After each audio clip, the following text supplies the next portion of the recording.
감사합니다. 우리 요한복음 9장 보도록 하겠습니다.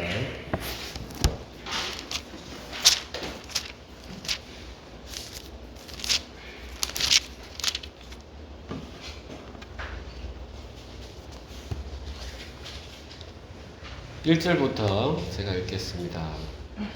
예수께서 길을 가실 때 날 때부터 맹인된 사람을 보신지라.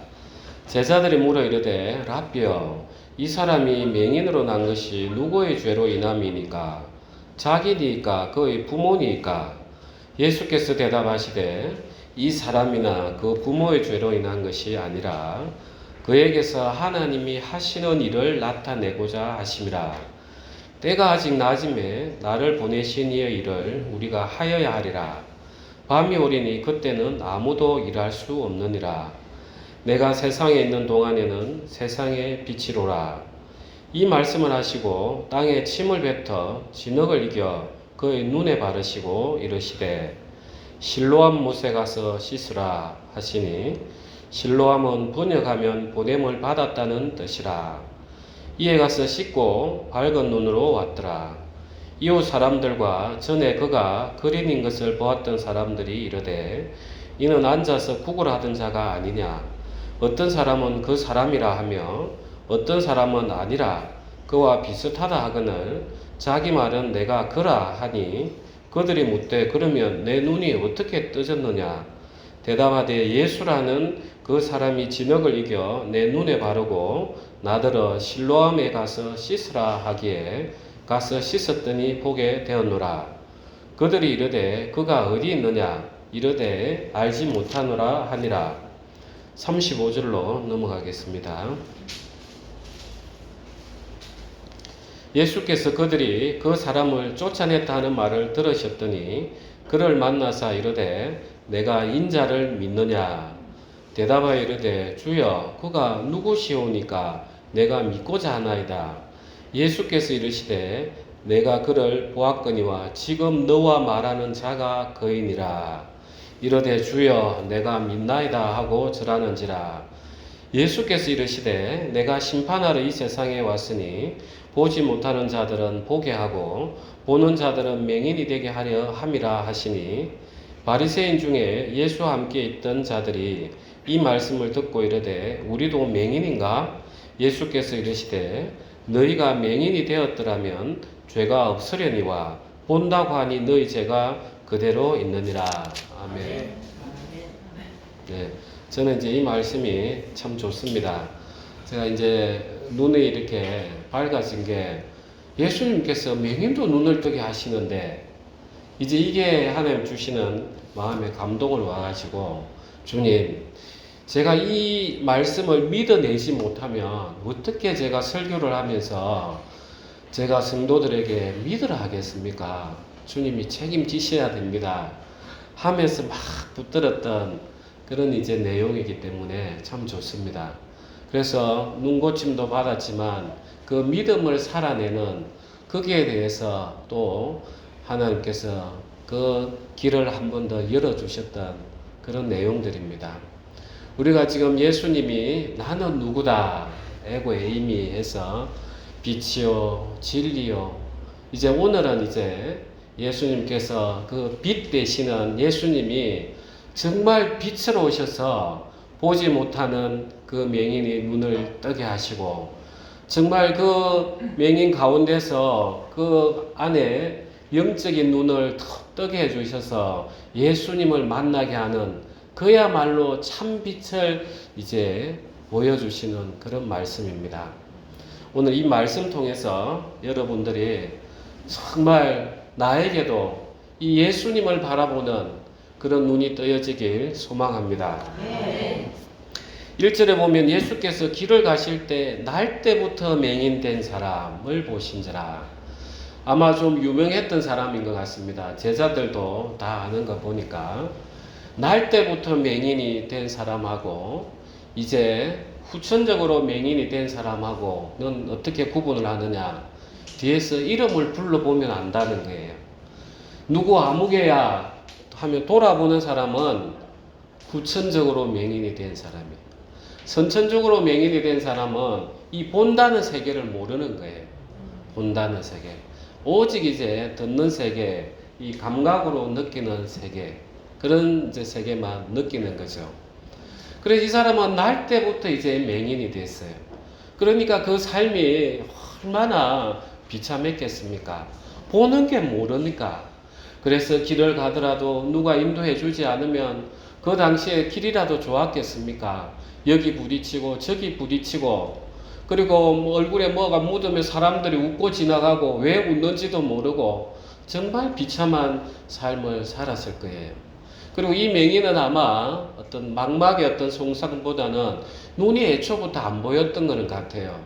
그래서 뒤에 보면은 사람들이 눈 뜨고 나서 이 사람이 그 사람인가 막 물어본단 말이에요.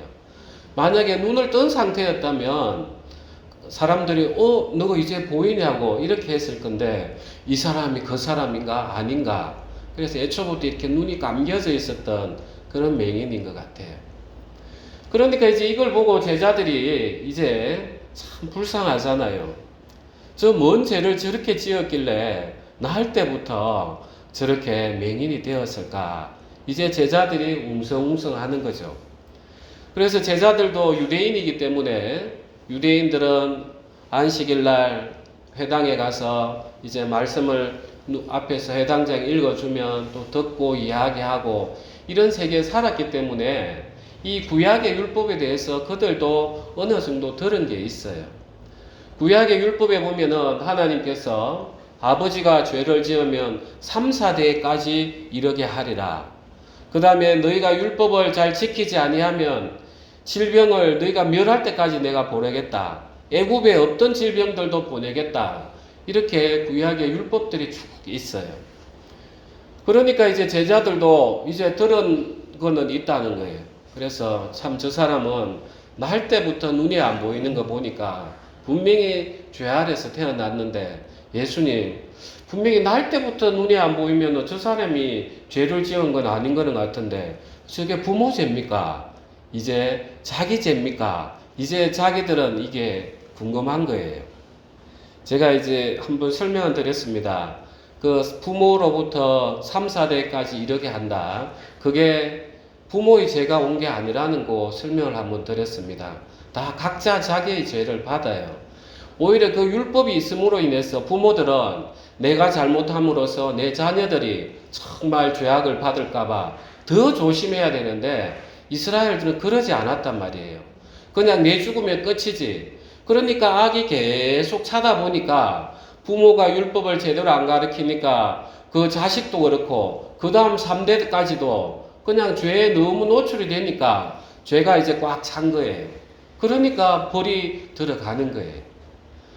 그러니까 이제 이 제자들은 이 우리에게 오는 질병들을 보는 관점이 율법에 매여 있다 보니까 예수님, 저게 부모 죄입니까? 아니면 저 사람 죄입니까? 이제 땅의 시각으로 또 물어보는 거예요. 그러니까 이제 예수님께서 어떻게 이야기하셨는지 우리 봅시다. 3절에 예수께서 대답하시되 이 사람이나 그 부모의 죄로 인한 것이 아니라 그에게서 하나님이 하시는 일을 나타내고자 하심이라. 자, 하나님이 하시고자 하는 일을 나타내기 위해서 저 사람이 맹인이 됐다. 이렇게 율법과는 전혀 다른 시각을 이제 보여주시는 거예요. 하나님이 하시는 일이 뭡니까? 하나님이 하시는 일이 뭐죠? 예, 하나님이 보내신 자를 믿게 하는 게 하나님이 하시는 일이에요. 자, 그러면 자, 구약의 율법을 왜 줬습니까? 율법을 왜 줬습니까? 자, 이 율법을 딱 보면은 자, 내가 질병이 왔습니다. 예컨대. 그러면 구약의 율법의 그 틀에 있는 사람들은 내가 질병이 오면 하나님, 제가 주님 앞에 정말 보니까 죄를 많이 지었습니다. 내가 주님 앞에 회개합니다. 이제 어떻게 해야 되죠? 그러면 구약에서는 이제 깨달으면은 속죄제를 지내면 됐어요. 그런데 이제 지금 단계에서는 이제 속죄제가 아니란 말이에요. 이 율법이라는 것은 내게서 일어나는 모든 일들이 결국은 예수 그리스도 앞에 향하게 하기 위한 역할이란 말이에요. 자식들이 고통이 오고 내가 고통이 오고 질병이 오면은 하나님이 도대체 왜 이렇습니까? 내가 하나님 앞에 잘못한 게 뭘까요? 내가 지금 돌아보니까 이렇게 죄인이네요. 주님 저 이제 어떡하죠? 이 역할을 하게 한 게 율법인데 이제 이 유대인들은 예수 그리스도를 바라보는 눈이 감겨져 있으니까 예수를 모르니까 율법 아래에만 딱 매여 있는 거예요. 그러니까 누구 죄입니까? 이제 이렇게 이야기하고 예수님은 이제 하나님이 하시는 일을 나타내고자 하심이라 이렇게 이야기하시는 거예요. 그걸 바라보는 관점이 다른 거예요. 전혀. 우리 오늘날 현대인들도 그리스도인들도 누가 믿는 사람이 암이 걸렸다. 누가 사고가 큰 게 났다. 그러면 돌아서서 앞에서는 위로하지만 돌아서서는 이런 말을 내뱉는단 말이에요. 저 자매가 저 형제가 교회에 안 나올 때부터 내 알아봤다. 마치 인과응보의 하나님으로 만들어버리는 거예요. 그게 누가 했던 이야기예요. 그 욥의 친구들이 그 이야기를 했단 말이에요. 욥이 어느 날 자식들이 죽고 재물들이 다 떠나가고 아내가 하나님을 저주하고 죽어라. 또 친구들은 와서 위로해 준다는 게 내가 들어보니까 그 하나님은 죄 없는 자에게 벌 안 주신다던데 너 숨겨놓은 죄가 많지 않아? 전부 다 이 이야기를 하고 있었다는 거예요. 전부 다. 그런데 이제 예수님께서는 빠르게 이야기하시는 거예요. 하나님이 하시는 일을 하나님이 어떤 그 사람 맹인을 통해서 하나님이 하시는 일을 보여주고자 합니다. 그래서 우리 인간에게 질병들이 올 때는 반드시 내가 죄를 지어서 오는 건 아니에요. 하나님께서 물론 우리가 술에 잔뜩 취해서 또 내가 담배를 많이 피워서 그렇게 해서 질병이 올 수 있어요. 그런데 성경에 보면 욥은 왜 하나님이 그 재난을 허락했습니까? 그 욥 가운데 그 깊이 있는 그 오름. 하나님 앞에 다 물어보고 싶은 거예요. 욥은 하나님 도대체 제가 뭘 잘못했습니까? 도대체 내가 하나님 앞에 좀 물어보고 싶습니다. 그 정도까지 나아갔던 게 욥이었어요.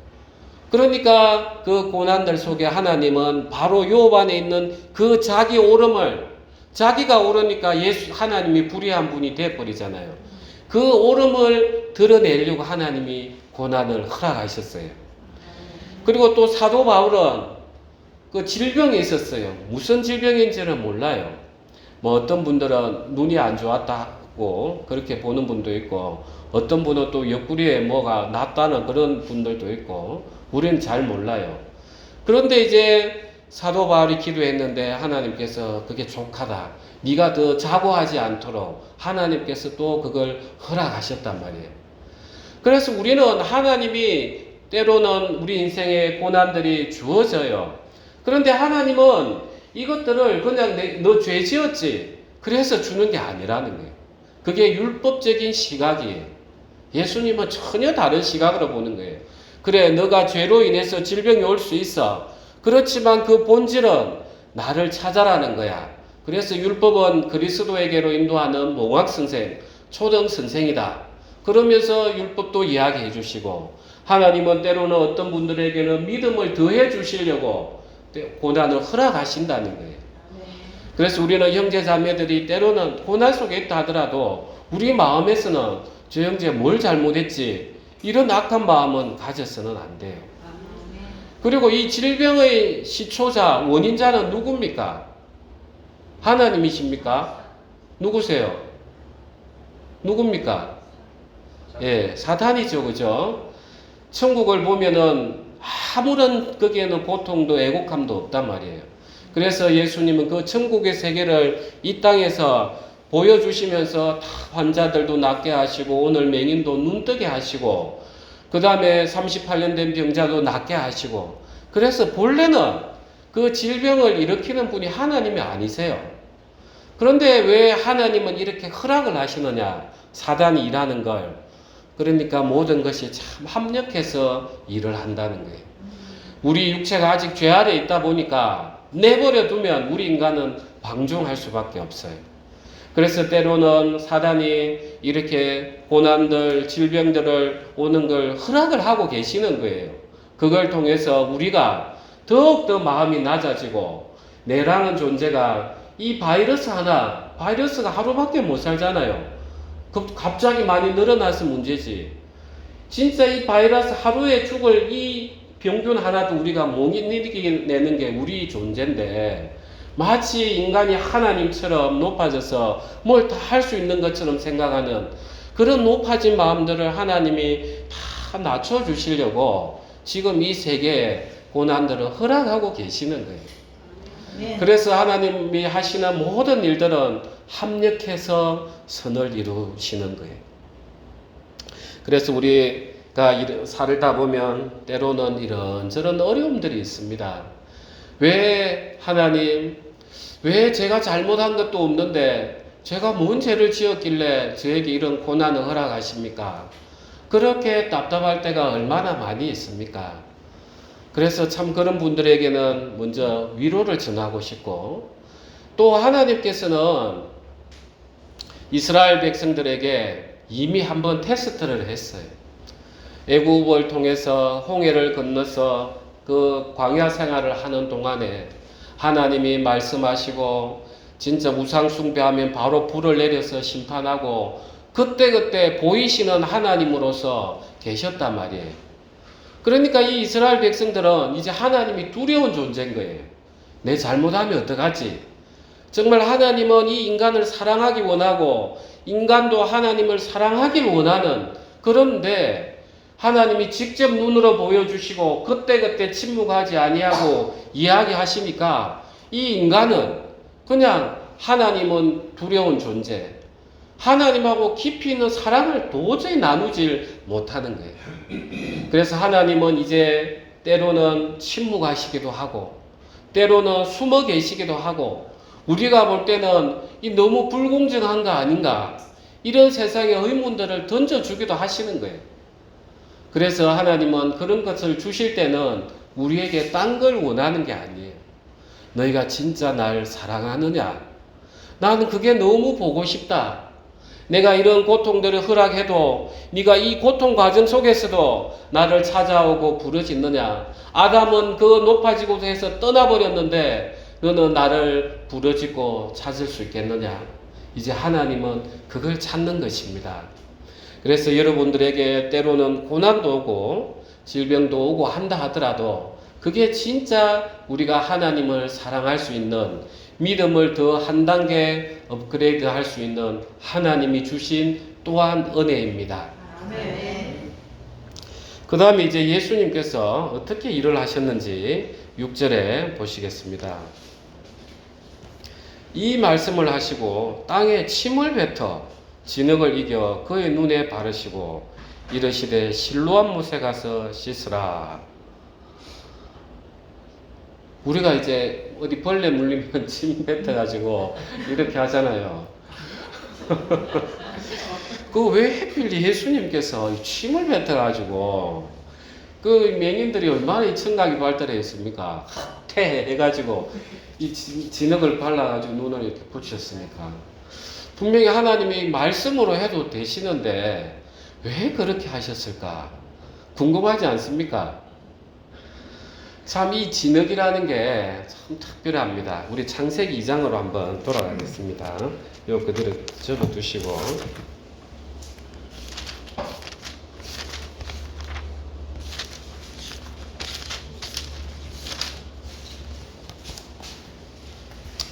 (2장)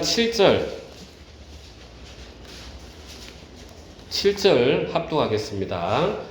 여호와 하나님이 땅의 흙으로 사람을 지으시고 생기를 그 코에 불어 넣으시니 사람이 생명이 되니라.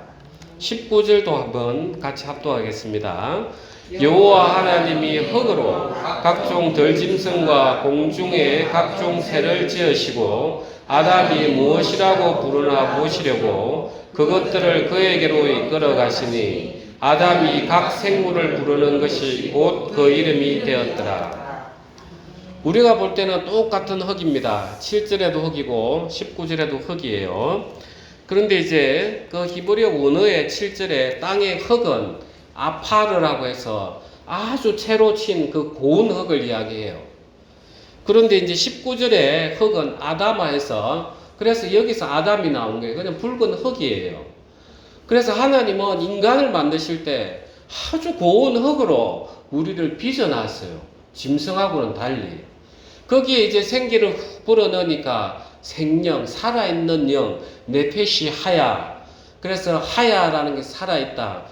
그 다음에 하와, 산자의 어머니, 여호와, 여기도 살아계시는, 스스로 계시는 분. 그래서 네페시 하야. 하나님은 본래 우리 인간을 아주 귀하게 생각을 해서 그 육체도 아주 고운 흙으로 만드신 후에 생기를 불어넣었단 말이에요. 그래서 생명이 됐단 말이에요. 그런데 이제 나중에 이 아담아, 이 흙에서 아담이 불려져요. 이 아담이 됐다는 말은 어찌 됐다는 거예요? 짐승하고 똑같이 됐다는 거예요. 짐승하고.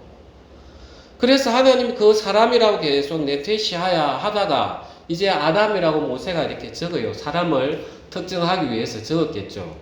이제 그 본질이 짐승하고 똑같이 되어버렸다는 거예요.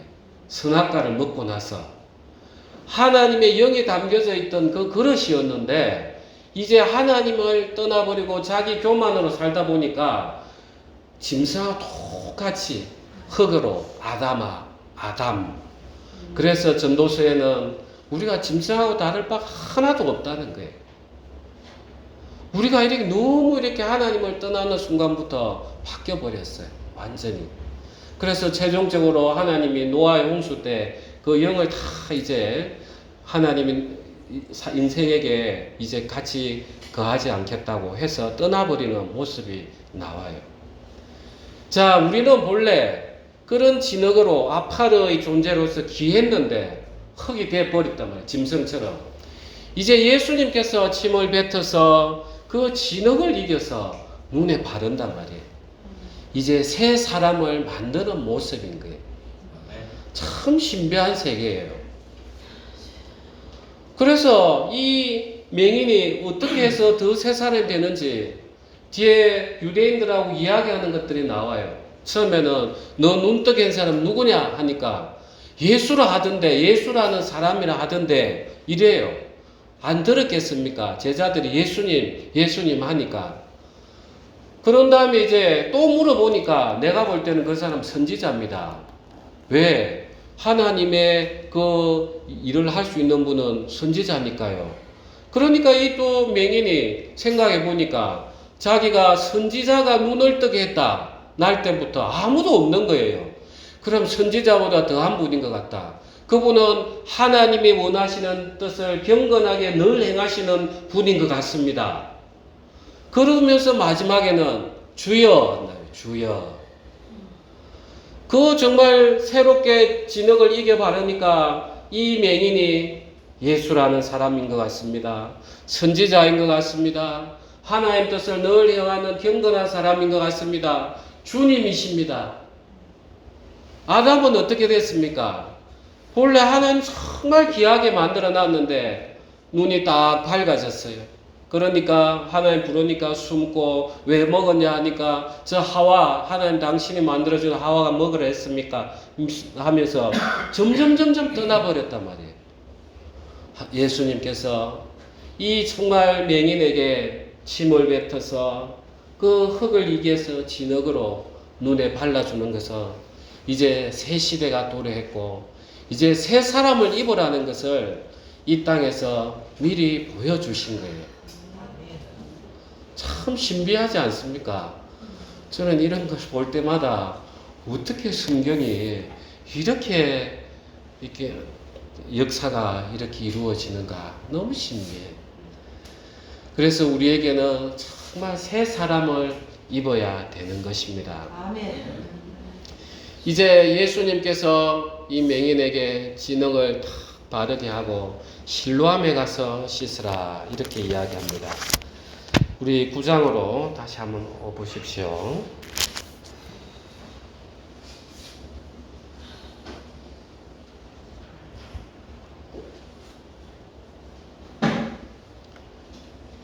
이 말씀을 하시고 6절에 땅에 침을 뱉어 진흙을 이겨 그의 눈에 바르시고 이르시되 실로암 못에 가서 씻으라 하시니 실로암은 번역하면 보냄을 받았다는 뜻이라.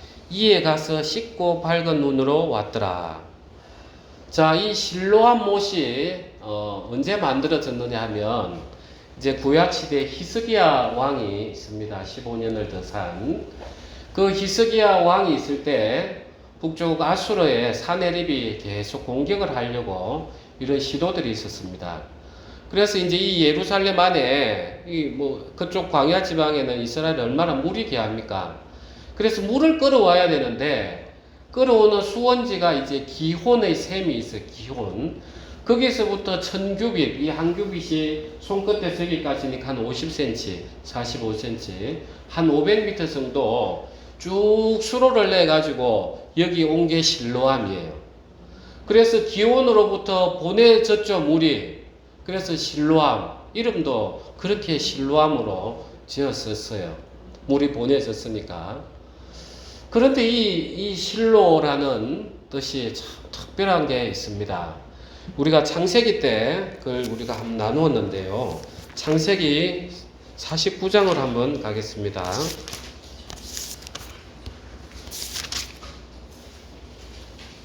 49장 8절입니다. 제가 가진 성경은 구약 78페이지입니다.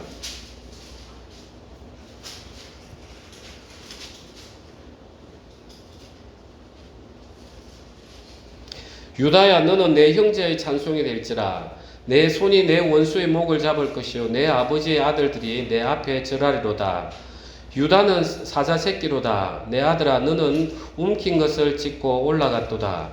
그가 엎드리고 웅크림이 수사자 같고 암사자 같으니 누가 그를 범할 수 있으랴. 10절 합독하겠습니다. 규가 유다를 떠나지 아니하며 통치자의 지팡이가 그 발 사이에서 떠나지 아니하기를 실로가 오시기까지 이르리니 그에게 모든 백성이 복종하리로다. 실로 나오죠. 그래서 예수님이 유다의 지파에서 나왔단 말이에요. 그래서 유다에서는 규가 떠나지 아니하리라. 왕이 영원히 있을 거다. 그래서 언제까지? 실로가 오시기까지. 이 실로가 바로 누굽니까? 예, 보내심을 받은 자, 하나님으로부터 보내심을 받은 자, 그분이 바로 실로인 거예요. 그래서 실로암 못에 가서 씻으라. 그 본 뜻이 뭡니까? 예, 예수님 안에 가서 거해라. 그 뜻인 거예요. 참 실로암이 특별하죠. 예수님은 이렇게 그 초막절에 빛을 통해서 나는 세상의 빛이라, 참 빛이라 빛을 설명하시고, 이제 이 맹인을 통해서 예수님 당신이 참으로 오실 그 실로다. 그래서 실로암에 가서 씻으라. 이렇게 이야기하시는 거예요. 그래서 하나님께서 우리 인생에게 그 고난들을 허락하신 것은 마치 이 맹인 보고 하나님이 하실 일을 드러내기 위해서 날 때부터 맹인이 됐다. 우리 인생도 이렇게 날 때부터 허약하고 죄 아래 있는 것은 결국은 누구에게 가서 씻으라는 거예요? 예수님. 그 영원한 생명수 되는 예수님 안에 풍덩 빠져라는 거예요. 그러니까 우리가 죄인이 된 게 이게 은혜입니까? 아닙니까? 은혜인 거예요, 이게 은혜인 거예요. 내 인생에 고난이 오는 이게 은혜인 거예요.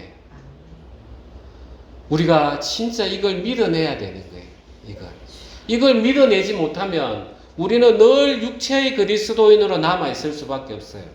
잘 풀려야 하나님 감사합니다. 못 풀리면 하나님 왜 이렇습니까? 이게 아니라 못 풀릴 때도 하나님 감사합니다. 저에게 크게 일하실 게 있나 본데 저에게 믿음 주십시오 하면서 믿음이 자라나는 겁니다. 자, 이제 이 맹인은 실로암에 가서 씻으라 하니까 진짜 가서 씻고 돌아왔어요. 이 맹인이 그 가게 했던 힘이 도대체 뭘까? 가게 했던 힘. 보이지 않아요. 옆에 처음에 구걸할 때 사람이 데려다 주겠죠. 그 사람이 하루 종일 옆에 있겠습니까? 자기도 부끄러운데 데려다 주고 가버린단 말이에요. 또 해질 때 되면 돈 얼마나 걷었는가 싶어서 데려오지 않겠습니까? 그때는 없었을 거예요. 그때 해가 뜨고 있었으니까. 이 이제 맹인은 이제 그때부터 500m나 되는 그 실로암을 어떻게 갔겠습니까? 정말 물어서 여기저기 질리고 넘어지고 그렇게 하면서 그 실로암 못으로 갔다는 거예요. 어디서 그 믿음이 나왔을까? 참 그 하나님은 은혜죠. 진짜 은혜예요. 우리가 나아만 장군 이야기를 알아요. 나아만 장군이 문둥병이 생겨가지고 이제 그 이스라엘 선지자인데 가면 낫는다 그 소리를 듣고 엘리야입니까 엘리사입니까? 우리 선교사님 뭐예요? 누구였어요? 엘리사에게 가면 안수해주고 막 이럴 줄 알았더니 문도 한번 안 열어주고 저기 못에 가서 씻으라고 7번. 그러니까 얼마나 분노했습니까? 그때는 가라고 했던 것은 그 나아만 장군의 마음을 이제 낮추기 위해서 그렇게 했는데 오늘 이 맹인은 보면은 정말 신비해요. 어떻게 해서 이 사람이 그 가고자 하는 마음이 났을까? 어떻게 해서? 침을 뱉다가 흙이 묻어서 이 더러워서 이걸 씻으러 갔을까? 아니면 진짜 믿음이 들어왔을까?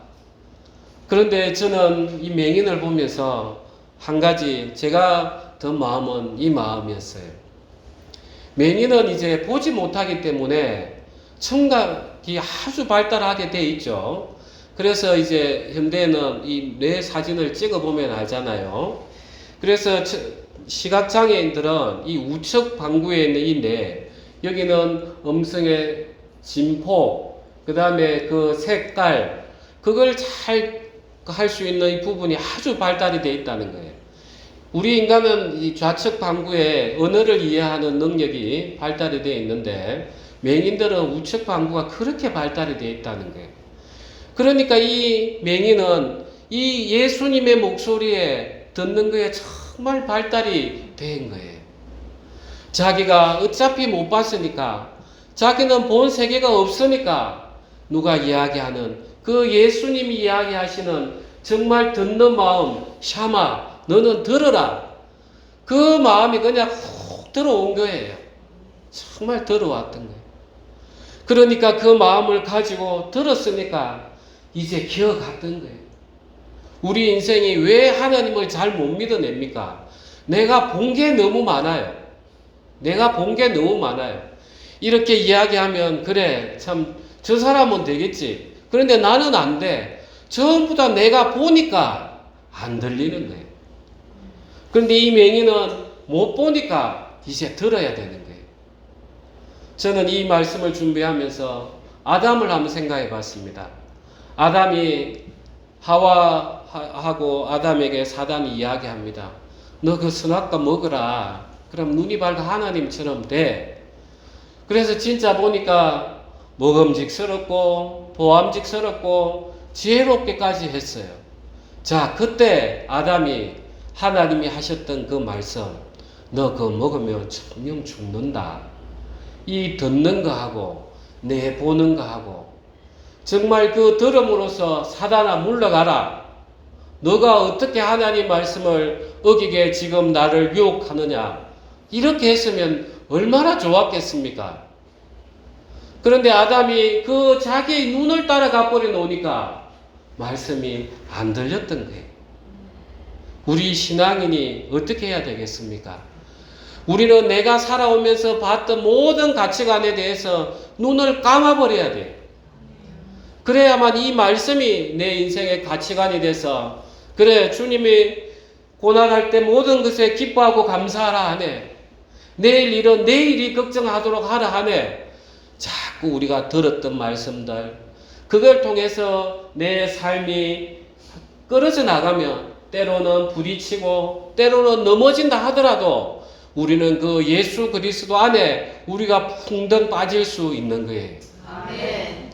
우리는 내가 알고 있는 것들 전부 다 여기에 대해서는 맹인이 되어버려야 돼요. 그 내가 알고 있는 게 다 선하게 쏜 거예요. 이렇게 하면 옳고 저렇게 하면 틀리고. 그래서 예수님께서 유대인들 보고 이야기하는 거예요. 너희가 본다고 하니 이제 너희는 구원을 못 받는 자죠. 본다고 하니 차라리 맹인이 되었으면 자기들은 볼 수 있었어요. 그래서 이 맹인이 정말 보지 못하는 인생에서 얼마나 힘든 시기였습니까? 그런데 침을 뱉어서 진흙을 발라가지고 실로암에 가서 씻으라. 그 힘든 과정을 걸어가면서 씻어서 돌아온 거예요. 우리 인간은 오늘 아침에 산을 걷다가 이 말씀을 쭉 묵상하는데 그 생각이 드는 거예요. 우리 인간이 얼마나 악하면 이게 눈을 뜨게 해줬으면은 주님 감사합니다 이래야 되는데 주님 왜 이제 뜨게 해주십니까? 왜 이제? 내인데 이렇게 고통을 많이 주놓고 그동안 뭐 하셨습니까? 이게 우리 모습이 아닌가. 참 제가 마음이 많이 울림이 왔어요. 사랑하는 형제자매님, 하나님의 때는 우리가 알 수가 없어요. 그렇지만 우리에게 가장 아름다운 때에 하나님이 일하시는 겁니다. 내 지난 삶들이 때로는 부인이 되고 도저히 이해가 안 되지만 우리는 하나님께서 정말 이 맹인에게 너 실로암에 가서 이제 씻으라. 그 하나로 우리는 만족이 돼야 돼요. 우리 인생이 살아왔던 내가 놓쳤던 것이 예수님의 피보다 죽음보다 작습니까? 왜 우리는 여전히 지난 날에 대해서 매여서 원망하고 사느냐는 거예요. 이 맹인보다 우리는 못하다는 거예요. 오늘 이 맹인의 삶을 보면서 나는 정말 이 맹인, 이 보지 못하는 맹인이 차라리 더 부럽구나. 내 인생이 차라리 보지 못했다면 온전히 예수님 말씀 앞에 순종했을 건데. 그러면서 이제 이 맹인은 완전히 새 사람으로 바뀌어버려요. 완전히. 예수님을 처음에 사람이라 선지자라 경건하게 생활하시는 분이니까 하나님 보내신 자 같다. 그 다음에 주님 제가 당신을 믿고 싶습니다. 진짜 주를 알아가 버리는 거예요. 우리가 귀로 듣고 하나님이 주는 그 영적인 그 부분에 대해서 내가 지금 영적인 소경이단 말이에요. 내가 영적인 소경인데 그걸 딱 눈을 뜨게 해주시면 하나님 정말 제가 이 소경하고 똑같았네요. 그런데 이 교회로 와서 말씀을 듣게 해주셔서 내 본질을 알게 해주시고 내 눈을 뜨게 해주시니 주님 정말 당신 살아계십니다. 나의 주인이십니다. 이제 내 남은 인생을 주께 드립니다 하면서 우리는 던져낼 수 있는 것입니다. 아멘. 끝으로 우리가 4절 때가 요한복음 9장 4절입니다. 때가 아직 낮음에 나를 보내신 이의 일을 우리가 하여야 하리라. 밤이 오리니 그때는 아무도 일할 수 없느니라. 내가 세상에 있는 동안에는 세상의 빛이로라. 이제 예수님이 십자가에 곧 못 박히실 걸 알고 계시는 거예요. 그러니까 육체로 계실 동안에 육체 일을 하셔야 되는 거예요. 그러니까 아직 내가 이 세상에 있는 동안에는 일을 해야 된다. 그러면서 하시는 말씀이 이제 우리가 하여야 하리라. 예수님 가운데 그 제자들을 포함을 시켜주시는 거예요. 우리가 하여야 하리라. 예수님이 지금 오늘날은 어디 계십니까? 하나님 우편에서 지금 이 교회를 통치하고 계십니다. 여전히 빛으로 통치하고 계십니다. 그래서 요한계시록 1장에 보면 7교회가 나오고 7별이 나옵니다. 예수님께서 그 7교회 사이로 지나가시면서 이제 이 세상을 우리를 통해서 그 빛을 이 영적으로 소경이 된 사람들에게 전파하고 싶어 하시는 거예요. 우리는 지금 이 삶은 삶을 어떻게 지내야 되겠는가? 지금 이 말씀을 보면서 우리는 돌아봐야 되는 것입니다. 우리가 정말 여전히 우리 육체 가운데서 머물러서 내가 보는 이것 때문에 정말 하나님 말씀을 내가 배척하고 듣지 아니하는가?